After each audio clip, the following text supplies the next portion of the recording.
AYUSH TV ವೀಕ್ಷಕರೆಲ್ಲರಿಗೂ ನಮಸ್ಕಾರ. ನಾನು ನಿಮ್ಮ ಅಮೃತಾ ಯಾದವ್.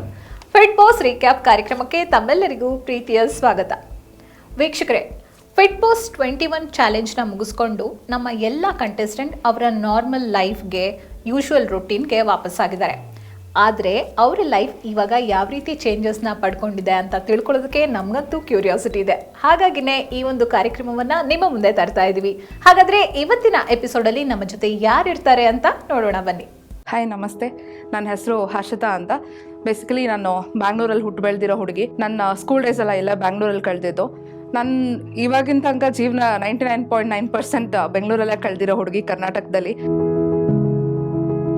ಬೇಸಿಕಲಿ ನಾನು ತುಂಬ ಭಾಷೆಗಳು ಕಲಿಬೇಕು, ಎಲ್ಲರ ಜೊತೆ ಮಾತಾಡಬೇಕು, ಫ್ರೆಂಡ್ಸ್ ಜಾಸ್ತಿ ನನಗೆ. ಸೊ ಈಗಾಗಲೇ ಒಂದು 6-7 ಭಾಷೆ ಕಲ್ತಿದ್ದೀನಿ ಫ್ರೆಂಡ್ಸ್ ಮಾಡಿಕೊಂಡು. ಇನ್ನು ಬೇರೆ ಭಾಷೆ ಕಲಿಬೇಕು, ಎಕ್ಸ್ಪ್ಲೋರ್ ಮಾಡಬೇಕು ಅನ್ನೋದು ನಂಗೆ ತುಂಬ ಇಷ್ಟ.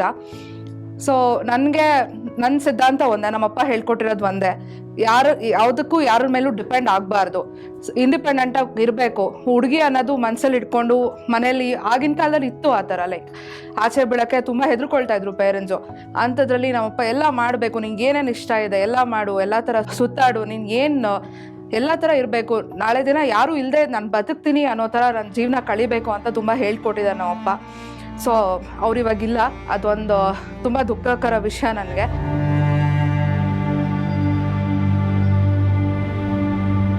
ನಾನೇನೋ ಕಳ್ಕೊಂಡೆ ಅನ್ನೋ ಥರ ತುಂಬ ಫೀಲಲ್ಲಿ ಇದ್ದೆ ನಾನು ಅವ್ರು ಹೋದಾಗ. ಬಟ್ ಅವರೆಲ್ಲ ಹೇಳ್ಕೊಟ್ಟು ಹೋಗಿದ್ದಾರೆ, ಅವ್ರ ಧೈರ್ಯ ನನ್ನ ಜೊತೆಲಿ ಇದೆ ಅಂತ ತುಂಬ ಕಾನ್ಫಿಡೆಂಟಾಗಿ ಜೀವನ ಮಾಡ್ತಾ ಇದ್ದೀನಿ.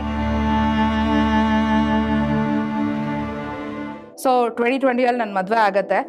ಇದಕ್ಕೂ ಮುಂಚೆ ಸಿಕ್ಕಾಪಟ್ಟೆ ಫಿಟ್ನೆಸ್ ಬಗ್ಗೆ ಎಲ್ಲ ತುಂಬ ಕೇರ್ ಮಾಡ್ತಿದ್ದೆ. ಮದುವೆ ಮುಂಚೆ ಗೊತ್ತಲ್ಲ, ಹುಡುಗರು ಬೀಳಬೇಕು.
ಅನ್ಸುತ್ತೆ.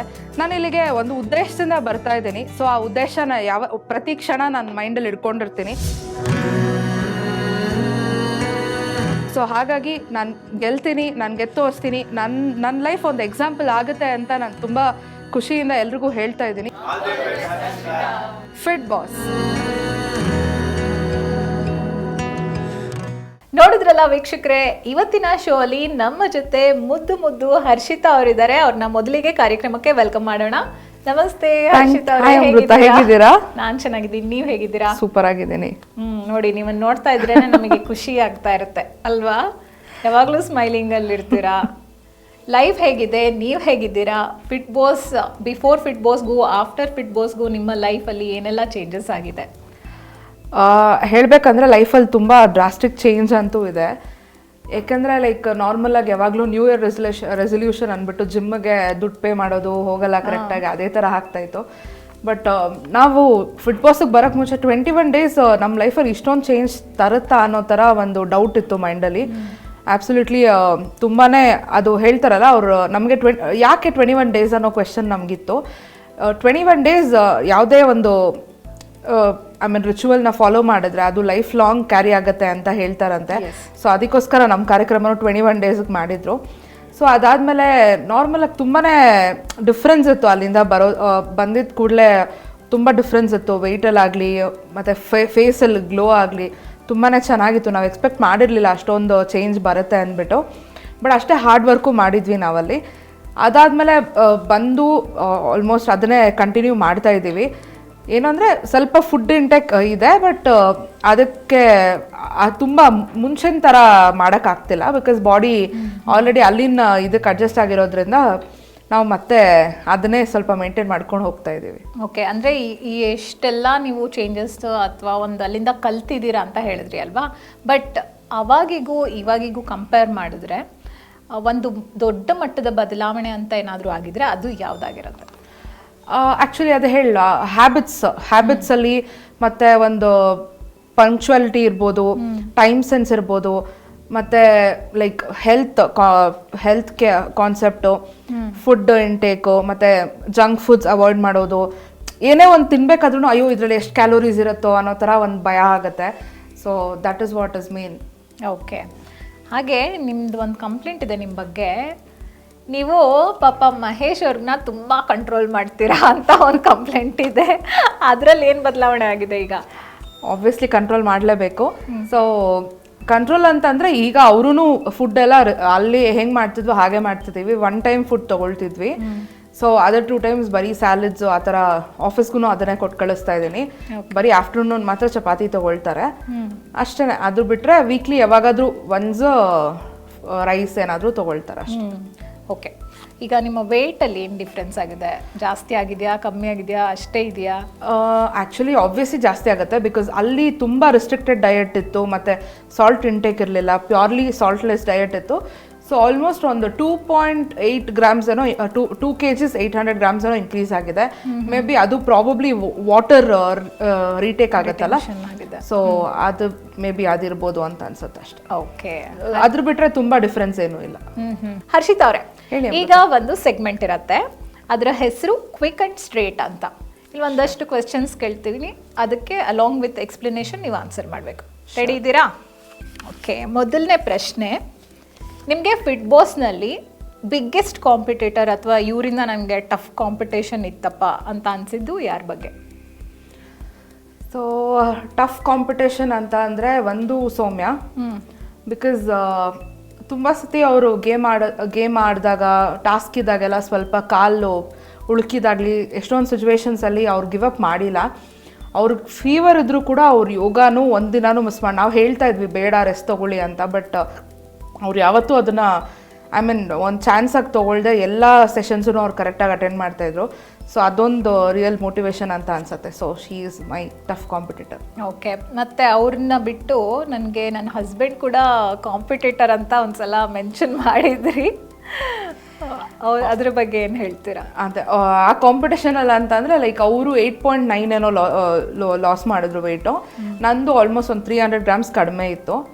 ಸೊ ಆಬ್ವಿಯಸ್ಲಿ ಈಕ್ವಲ್ ಸ್ವಲ್ಪ ಅಷ್ಟೇ. ಓಕೆ, ಸೊ ಹಾಗಾಗಿ ಇವರು ಸೌಮ್ಯ ತುಂಬ ಯಾವುದೇ ರೀತಿ ಎಕ್ಸ್ಕ್ಯೂಸ್ ಕೊಡದೆ ಹೌದು ತುಂಬ ಆ್ಯಕ್ಟಿವ್ ಆಗಿರ್ತಾ ಇದ್ರು.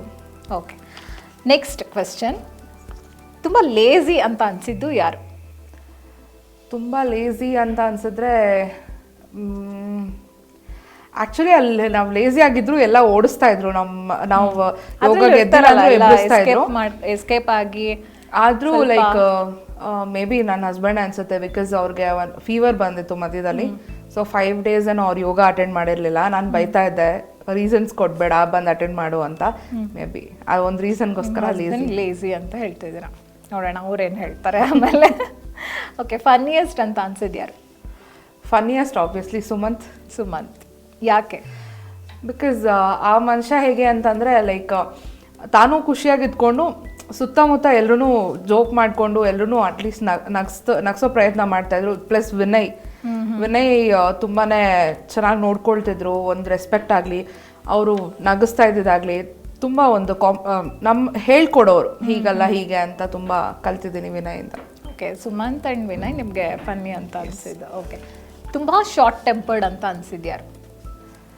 ತುಂಬ ಶಾರ್ಟ್ ಟೆಂಪರ್ಡ್ ಅಂತ ಅಂದರೆ ಲೈಕ್ ಅದು ಆ್ಯಕ್ಚುಲಿ ಸುಮಂತ್ ಅಂತಲೇ ಹೇಳ್ಬೋದು. ಬಿಕಾಸ್ ಲೈಕ್ ಒಂದು ಇನ್ಸಿಡೆಂಟ್ ಹೇಳಬೇಕಂತ ಅಂದರೆ ಲೈಕ್ ಅಗೋರಾ ಅವರು ಇನ್ಸಿಡೆಂಟಲ್ಲಿ ಸ್ವಲ್ಪ ಶಾರ್ಟ್ ಟೆಂಪರ್ ಆಗಿ ಬಿಹೇವ್ ಮಾಡಿದ್ರು ಅಂತ ಅನ್ಸುತ್ತೆ.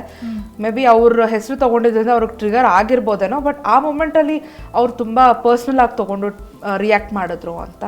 ಓಕೆ, ಹಂಗಾದ್ರೆ ಸುಮಂತ್ಗೆ ಸ್ಪ್ಲಿಟ್ ಪರ್ಸ್ನಾಲಿಟಿ ಇದೆ. ಈ ಕಡೆ ತುಂಬ ಫನ್ನಿಯಾಗೂ ಇರ್ತಾರೆ, ಒಂದೊಂದ್ಸಲ ಶಾರ್ಟ್ ಟೆಂಪರ್ಡ್. ಅವ್ರ ವಿಷಯ ಅಂತ ಬಂದಾಗ he is always strict. CRY baby ಅಂತ ಅನ್ಸಿದ್ಯಾರು? ಕ್ರೈ ಬೇಬಿ ಅಂತ ಅಂದರೆ ದಿವ್ಯಾ, ಲಡ್ಡು ದಿವ್ಯಾ. ಬಿಕಾಸ್ ಅವಳು ತುಂಬ ಎಮೋಷ್ನಲ್ ಅಂತ ಅನಿಸ್ತಾಳೆ. ಬಿಕಾಸ್ ತುಂಬ ಎಷ್ಟೊಂದು ಸತಿ ಅವಳು ಫೀಲ್ ಮಾಡಿಕೊಂಡು ಹತ್ತಿರೋದುಂಟು. ಬಿಕಾಸ್ ಅವಳ ತಂದೆನ ನೆನೆಸ್ಕೊಂಡು ತುಂಬಾ ಎಮೋಷ್ನಲ್ ಆಗಿ ತುಂಬ ಸತಿ ನಾವು ಅವಳನ್ನ ನೋಡಿದ್ದೀವಿ. So she is crime baby. Okay, Harshita ನಿಮ್ಮನ್ನ ಒಂದು ರೀತಿಯಾಗಿ ಲಕ್ಕಿ ಕಂಟೆಸ್ಟೆಂಟ್ ಅಂತಲೇ ಹೇಳ್ಬೋದು. ಯಾಕಂದರೆ ನೀವು ಫ್ಯಾಮಿಲಿನ ಮಿಸ್ ಮಾಡ್ಕೊಳ್ಳೋಕ್ಕೆ ಅಷ್ಟೊಂದು ಅವಕಾಶ ಸಿಗಲಿಲ್ಲ ನಿಮಗೆ, ನಿಮ್ಮ ಹಸ್ಬೆಂಡೇ ನಿಮ್ಮ ಜೊತೆ ಇದ್ದಿದ್ದರಿಂದ. ಬಟ್ ಅಲ್ಲಿ ತುಂಬ ಜನರ ಜೊತೆ ನಿಮ್ಮ ಬಾಂಡಿಂಗ್ ಕ್ರಿಯೇಟ್ ಆಗಿತ್ತಲ್ವ, ಯಾರನ್ನ ತುಂಬ ಮಿಸ್ ಮಾಡ್ಕೋತೀರ? ತುಂಬ ನಾನು ಮಿಸ್ ಮಾಡ್ಕೊಳ್ಳೋದಂದರೆ ನನಗಲ್ಲಿ ಎಲ್ಲರೂ ಮನ್ಸಿಗೆ ಹತ್ರ ಆಗಿದ್ರು. ಬಟ್ ನನ್ನ ಒಂದು ಹಾರ್ಟಿಗೆ ಹತ್ರ ಆಗಿದ್ದು ನೇತ್ರ ಮಾತ್ರ. ಸೊ ಅವಳನ್ನ ತುಂಬ ಮಿಸ್ ಮಾಡ್ಕೊಳ್ತಾ ಇದ್ದೀನಿ. ಬಿಕಾಸ್ ಅಲ್ಲಿಂದ ಬಂದಮೇಲೂ ಒಂದಿನ ನೆಕ್ಸ್ಟ್ ಡೇ ಮೀಟ್ ಮಾಡಿದ್ವಿ. ಆಮೇಲಿಂದ ಎಲ್ಲ ಅವ್ರವ್ರ ಲೈಫಲ್ಲಿ ಬ್ಯುಸಿ ಆಗಿಬಿಟ್ಟಿದ್ದಾರೆ. ಇನ್ನೂ ಅವಳನ್ನ ಮೀಟ್ ಮಾಡೋಕ್ಕೆ ಆಗಿಲ್ಲ. ಹೋಪ್ಸು ಬೇಗ ಮೀಟ್ ಆಗೋಣ ಅಂತ. ಓಕೆ, ನೇತ್ರ ಕಾಂಟ್ಯಾಕ್ಟಲ್ಲಿರಿ. ಅಲ್ಲಿದ್ದವರಲ್ಲಿ ನಿಮಗೆ ಹೀರೋಯಿನ್ ಅಥವಾ ಹೀರೋ ವೈಬ್ಸ್ ಕೊಟ್ಟವ್ರು ಯಾರು? Heroine obviously Bhagyashree. ಹೀರೋ ಅಂತ ಅಂದರೆ ಹೀರೋ ಅಕ್ಷಯ್. ಅಕ್ಷಯ್, ಯಾಕೆ ಇವರಿಬ್ರು? ಭಾಗ್ಯ ಆಬ್ವಿಯಸ್ಲಿ ಹೀರೋಯಿನ್ ಥರನೇ. ಅವರು ರೆಡಿ ಆಗೋದಾಗಲಿ ನಮಗೆಲ್ಲ ಮೇಕ್ ಓವರ್ ಮಾಡ್ತಾಯಿದ್ಲು ಭಾಗ್ಯ ಕೆಲವೊಂದು ಸತಿ. ಚೆನ್ನಾಗಿ ಇದೆಲ್ಲ ಇದು ಹೇಳಿ ಆಪ್ಷನ್ಸ್ ಕೊಡೋಳು, ಹೀಗೆ ಬೇಡ ಹೀಗೆ ರೆಡಿ ಆಗು ಚೆನ್ನಾಗಿರುತ್ತೆ ಅಂತ ತುಂಬ ಚೆನ್ನಾಗಿ ಹೆಲ್ಪ್ ಮಾಡೋಳು. ಮತ್ತು ಅಕ್ಷಯ್ ಏನಕ್ಕೆ ಅಂತಂದರೆ ಹಿ ಈಸ್ ವೆರಿ ಸ್ಮಾರ್ಟ್. ಅಂದರೆ ನೋಡೋಕ್ಕೆ ತುಂಬ ಹ್ಯಾಂಡ್ಸಮ್ ಆಗಿದ್ದಾನೆ, ಸ್ಮಾರ್ಟಾಗಿ ರೆಡಿ ಆಗ್ತದ. ಸೊ ಅವನೊಬ್ಬ.